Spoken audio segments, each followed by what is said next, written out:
लाचित बोरफुकन असम के एक महान वीर और आदर्श सेनानायक थे, जिन्होंने मुगलों के खिलाफ असम की स्वतंत्रता की रक्षा के लिए महत्वपूर्ण भूमिका निभाई।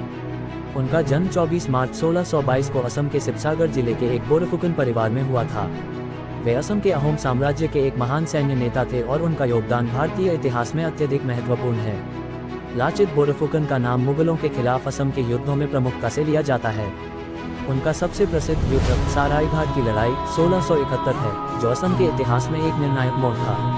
मुगलों ने असम पर कब्जा करने के लिए कई हमले किए थे और इसके अंतर्गत उन्होंने 1662 में असम के अहमदाबाद को भी लूटा था। इसके बाद 1671 में मुगलों के सम्राट औरंगजेब ने असम को फिर से अपने साम्राज्य में समाहित करने के लिए एक बड़ी सेना भेजी। इस बार लाचित बोरफुकन को अहोम सेना का नेतृत्व करने का मौका मिला। सरायघाट की लड़ाई में लाचित बोरफुकन ने असम की सेना का नेतृत्व करते हुए मुगलों के अत्यधिक विशाल और शक्तिशाली बल को हराया।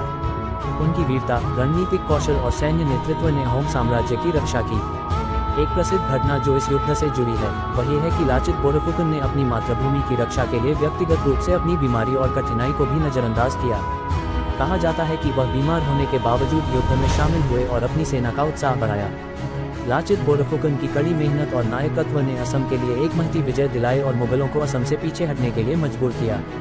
उनका ये योगदान आज भी असमवासियों के दिलों में जीवित है और उन्हें एक महान योद्धा और नायक के रूप में याद किया जाता है।